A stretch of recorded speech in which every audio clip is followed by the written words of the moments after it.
Maintenant, la famille, place au Krusty, Marwa Loud et l'artiste. Cette fameuse histoire où, depuis quelques années, on entend des rumeurs sur Marwa Loud en train de dire elle a fait de la sorcellerie, etc. etc.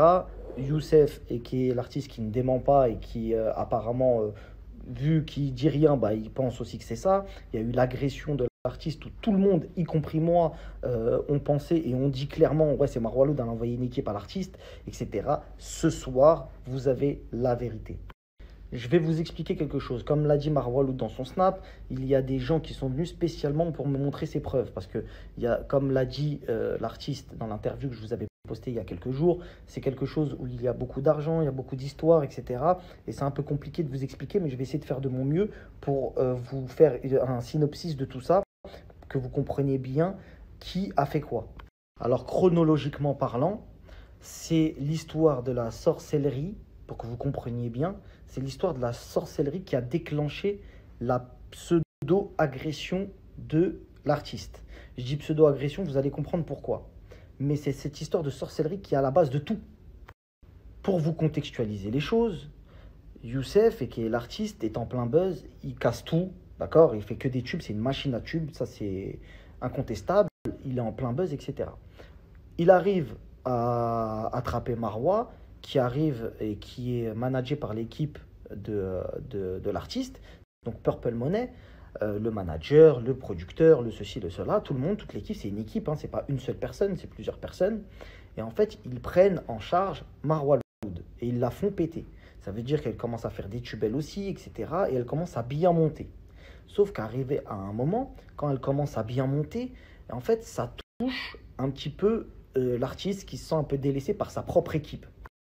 Suite à ça, on a l'artiste qui, touché par ça, qui commence, entre guillemets, à faire des petites réflexions, etc. Et à sentir qu'il y a des petites préférences. Genre, c'est elle la chouchoute un petit peu, etc. Et ça le déplaît. Le truc, c'est que pendant une certaine période, l'artiste était très souvent avec Marwa Loud au studio pour la conseiller artistiquement, etc. Pour être auprès d'elle, vu que c'est, entre guillemets, son producteur, etc. Donc voilà, c'est normal. Sauf que l'artiste avait une femme avant, à l'époque, qui malheureusement soupçonnait l'artiste d'avoir des pseudo-relations ou je ne sais quoi, des histoires de jalousie de femmes dans lesquelles je ne vais pas trop rentrer, mais je pense que vous comprenez un petit peu le truc, en mode, wesh, elle veut quoi elle? Pourquoi tu es tout le temps avec elle? Pourquoi elle tout le temps? Pourquoi tu parles tout le temps d'elle? Pourquoi ceci? Pourquoi cela? En gros, des reproches continuels que subissait l'artiste vis-à-vis de son ex-femme aujourd'hui, qui, entre guillemets, lui rentrait un peu dans la tête et lui disait ouais, vas-y, t'as vu, elle, tout le temps, elle, je comprends pas, machin, je suis sûr qu'elle t'a fait un queutru. Ça a commencé comme ça. Je suis sûr qu'elle t'a fait un scroll. T'as capté ou pas? Pendant cette même période, quand son ex-femme lui dit je suis sûr qu'on t'a fait un scroll, et ben les deux, donc l'artiste et son ex-compagne, décident de prendre un détective privé. D'accord? Ils décident de prendre un détective privé et de l'envoyer au Maroc. En mode Filoche suit Marwa Loud, voir qu'est-ce qu'elle va faire, etc. avec certains individus que je ne vais pas nommer, parce que ce ne sont pas des gens connus qui ne souhaitent pas être connus, mais ils étaient aussi filoches. T'as capté? Ça affiloche Marwa Loud, ça affiloche des gens, on va voir qu'est-ce qu'ils vont faire. Sauf que quand l'ex-femme de l'artiste et l'artiste ont posé la question, mais plus l'ex-femme que l'artiste en lui-même, et souvenez-vous, il m'a fait une note, je vais vous la remettre, où il disait « La sorcellerie, c'est le combat de mon ex-femme ». Il l'a très bien dit, il a dit « Par rapport à la sorcellerie, c'est le combat de mon ex-femme ». Comme je t'ai dit, mon frère, si tu veux en parler, parle, hein, parce que moi, je t'ai dit, c'est pas mon combat, mais apparemment, c'est le combat de mon ex-femme. Et juste, moi, faut pas me. Tu vois. Donc, vous entendez bien que lui, tu as vu, il veut pas trop être mélangé à ça parce que moi, vous verrez par la suite, je pense que il est conscient que c'est pas vrai. T'as capté ou pas? Et il l'a écrit. C'est là où je vais ramener une preuve de malade, c'est qu'il l'a écrit. Mais en fait, moi je vous le dis, c'est pas de la faute de l'artiste. Miskin, lui, vas-y, t'as vu, il est tiraillé entre son ex-femme qui, entre guillemets, lui a aussi beaucoup parlé, beaucoup, t'as vu, on va pas rentrer dans l'histoire de couple, mais en gros, je te résume l'histoire. C'est une histoire de couple qui a mal vrillé par rapport à une artiste et l'entourage de l'artiste. Tu vois ou pas? Donc, en gros, si tu préfères, à ce stade-là, là, que tu comprennes bien, Marwa est en bombe. La femme de l'artiste veut faire une enquête parce qu'elle voit que Marwa elle monte trop vite et que tous les projecteurs sont sur Marwa, et du coup, il y a une petite jalousie d'un truc bizarre, etc. Ça envoie un détective privé au Maroc, et arrivé au Maroc, le détective privé, c'est là où ça devient intéressant. Le détective privé, on est au Maroc, la famille. Donc au Maroc, on sait qu'il y a des gens très riches, il y a des gens pauvres, comme dans chaque pays, etc. Mais généralement, le salaire moyen, c'est pas ça. Et quand il y a la femme d'un artiste tel que l'artiste, qui t'appelle et qui te dit, vas-y, je te mets sur une enquête et je vais te payer, je vais bien te payer, ça sent l'oseille. T'as capté, le mec n'est pas au RSA. Tu vois ce que je veux dire? Donc, ouais, t'inquiète pas. Et en plus, t'as vu, pour des gens qui sont là-bas, quand tu leur dis, ouais, je suis sûr qu'on lui a fait du scroll, enquête dans ce sens-là, le mec, en fait, ce qui s'est passé, la réalité des choses, c'est que le mec, il a vu qu'il avait. Le travail était déjà mâché. Il a dit, ben, en gros, ce qui s'est passé, c'est qu'ils sont tombés sur un genre de brouteur qui leur a fait croire, voilà les trucs. Qui leur a dit, attends, je la suis, elle est là-bas derrière un arbre. Attends, je la suis, elle est là-bas derrière un truc. Attends, je la suis, il y a ça, il y a ça.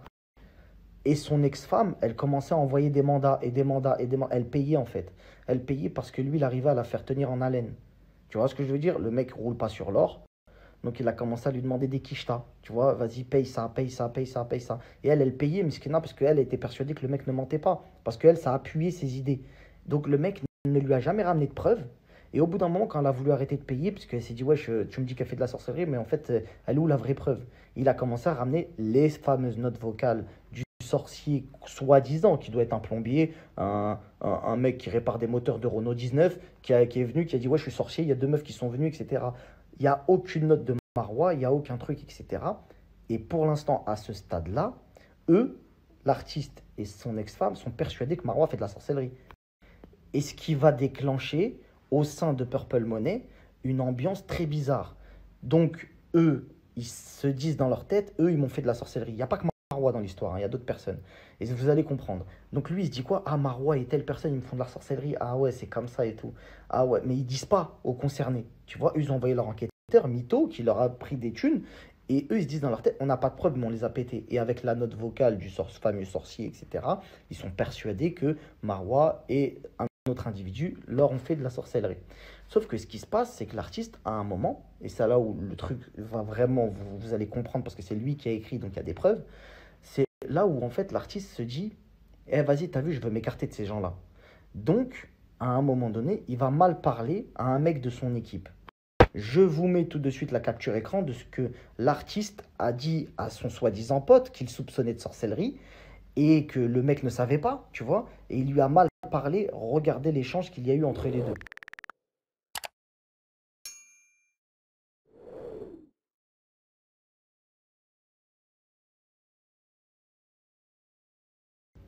Comme vous avez vu, en fait, il y a une histoire de loyer. Attention, l'artiste avait de l'argent, c'est pas une histoire de ne pas payer le truc, c'est juste qu'il n'était pas en prélèvement automatique et que du coup, le propriétaire, il relançait le pote de l'artiste pour que l'artiste paye, parce que c'était le poteau qui était garant de l'appartement. Donc ça le saoulait, il a envoyé un message à l'artiste, très gentil, tu peux le lire, de toute façon c'est écrit. Et l'artiste, il lui a répondu vraiment en mode, eh, vas-y, tu vois, il n'y a même pas de CLM, rien, t'as en mode de truc. Et vous regardez bien la date, hein. La date, c'est, je sais plus, 30 mars 2018 ou un truc comme ça. Regardez bien la date. Ça, c'est avant son agression. Ce texto-là, et vous avez bien vu, il s'est fait menacer entre guillemets dans le texto. Il lui dit, eh, en gros, tu m'as pris pour ta petite, pour pas être vulgaire. Vas-y, ça sert à rien de s'étaler par SMS. Toi et moi, on va se voir. Vous l'avez très bien vu avec la date. Donc maintenant, je vais vous mettre la date où l'artiste s'est fait agresser.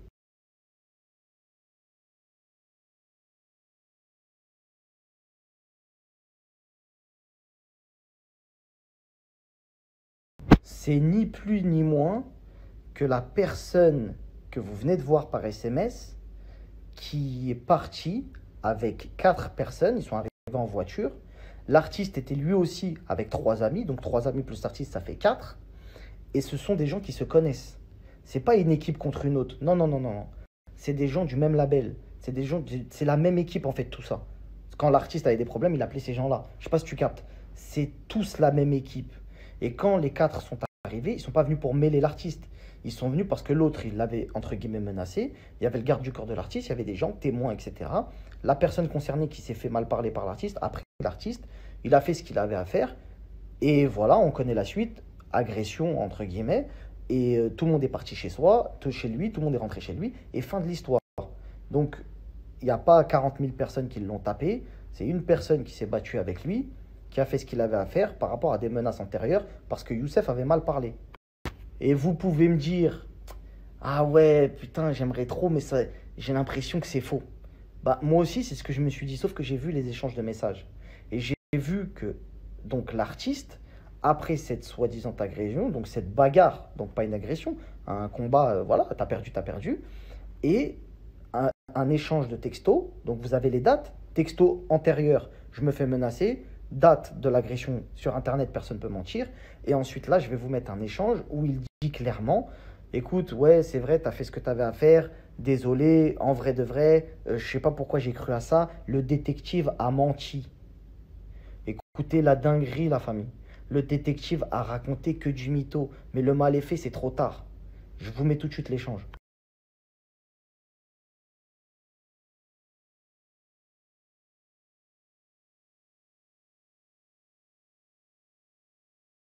Dinguerie, la famille. Même moi, quand je l'ai vu, moi, ça m'aurait arrangé d'accuser Marwaloud en vrai de vrai, parce que t'as vu Chelsea, tout ça, t'as capté. Mais en vrai de vrai, l'histoire, c'est une dinguerie, là. Là, l'histoire, c'est une dinguerie. Parce qu'en fait, je vous explique, Youssef, je dis miskin parce que il n'est pas responsable de ça. Je veux accuser personne dans cette histoire-là. Je pense qu'il y a beaucoup de trucs d'intérêt, machin, nanana. Mais en fait, l'ex-femme de l'artiste a vraiment fait comprendre, si vous voulez, à l'artiste, écoute, je m'en bats la race, tu vas pas la défendre. Moi, je suis persuadé que tu vas pas la défendre. Et lui, il le savait, que c'était pas elle. Personne, Marwaloud, elle a envoyé zéro équipe.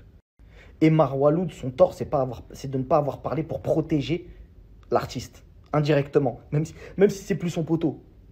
Elle l'a protégé. Je ne vais pas commencer à dire l'artiste, il se fait pisser dans le vaussaire par quelqu'un parce qu'il croit que c'est moi, je lui ai envoyé une équipe. Alors qu'il le sait très bien, il a mal parlé à un mec, c'est un mec de notre équipe, il s'est fait masser, fin de l'histoire. Et après, vous voyez bien, il le dit, c'est lui qui l'écrit, la famille. Je ne suis pas en train de vous dire quelqu'un qui m'a pissé dans le cerveau, ouais, c'est lui qui a écrit. Il a écrit le détective qui s'est caché pendant plus de 2 mois et qui a avoué avoir menti sur toute la ligne. Sauf que cette histoire-là, elle n'arrangeait pas son ex-femme. Que, en fait, le détective, je vous le dis, ça, personne ne le sait, c'est une exclu de ouf. Tout le monde est parti au Maroc. Tout le monde est parti au Maroc à ce moment-là. Tout le monde est parti au Maroc et ils lui ont dit, eh ben, vas-y maintenant, montre-nous les preuves.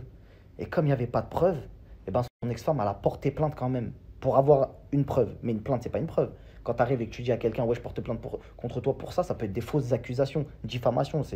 Tout le monde connaît ça. Tu vois ce que je veux dire? Mais, je vous le dis, il y a écrit noir sur blanc et dans la conversation que j'ai bien écoutée, il y a des notes. C'est vraiment Youssef qui parle, etc., etc. Et je vous le dis encore une fois, lui, pour moi, il est victime. Mais il est victime et Miskin, il n'a jamais pris la parole pour disculper Marwa. Ça se fait pas trop, tu vois. Même si, vas-y, il n'y a plus trop d'intérêt, il n'y a plus trop de trucs. Au moins, tu as vu, tu vois que la petite, elle est dans une sauce, même si c'est plus ta poteau, tu prends plus de bif sur elle. Au moins, dis-leur, c'est pas elle qui m'a envoyé des gens pour m'agresser. Ou elle m'a pas fait de la sorcellerie. Parce que vous voyez bien, il le dit lui-même, l'enquêteur a inventé. L'enquêteur a inventé. Eux, ils avaient un West-West, c'est de se dire, on nous fait de la sorcellerie. Ils sont tombés sur un charlatan qui leur a pris des thunes et qui leur a dit, ouais, ouais, vous faites, vous faites. Il leur a jamais donné de preuves. Il les fait chanter, t'as capté, pour avoir de l'oseille. Ouais, te fais, t'inquiète pas, vas-y, renvoie, faut que je me déplace, faut que j'aille là-bas. Et eux, ils payaient. Sauf qu'à arrivé un moment, le mec, il était au bout du gouffre, il voulait encore du bif. Il a fait des fausses notes vocales avec son voisin, avec son queutru, mais il a jamais donné une note de Marois, une photo, un truc. Je sais pas si tu captes. Donc, arrivé à là, quand ils se sont battus, quand du moins il s'est fait frapper, c'est là où tout est sorti. En mode, ils se sont dit, mais en fait, c'est une dinguerie. Et c'est pour ça que suite à cette altercation, vous ne les avez plus jamais ensemble. Vous ne les avez plus vus jamais ensemble, Marwa et l'artiste. Parce que indirectement, l'artiste et son ex-femme avaient accusé Marwa et son équipe de sorcellerie contre lui et son ex-femme. T'as capté ou pas l'ambiance? Donc du coup, ils ont dit, écoutez, vous êtes des oufs. Non, on vous a jamais fait de la sorcellerie, arrêtez de partir dans votre délire. Mais maintenant, vu que c'est parti trop loin, vous nous avez fait déplacer, on est jusqu'au Maroc. C'est une histoire, ça a pris trop d'ampleur. Vous avez lâché des thunes, vous nous avez. Parce qu'en vrai de vrai, au début, on t'accuse de sorcellerie, tu te défends. Mais quand t'as la preuve que c'est faux, tu commences à toi aussi mettre dans la sauce le mec. Tu m'as traité d'associateur, t'es un fou, tu m'as envoyé un détective privé qui me filoche. T'as capté ou pas l'ambiance? Donc l'amitié, elle est finie. Et le business, il est fini aussi par la même occasion. Donc voilà la réalité de l'histoire. Maintenant, si les protagonistes veulent en parler, moi, c'est pas mon affaire. Ils peuvent parler, ils ont le droit de dire ce qu'ils veulent. Mais en tout cas, c'est l'histoire concrète que l'on m'a racontée et que j'ai vue de mes yeux. Par les messages et les échanges qu'il y a eu avec l'artiste. Donc, Au prochain épisode, on verra s'il y a quelqu'un qui se réveille, qui dit attends, c'est faux, c'est pas vrai. Mais en tout cas, là, pour l'instant, c'est très concret.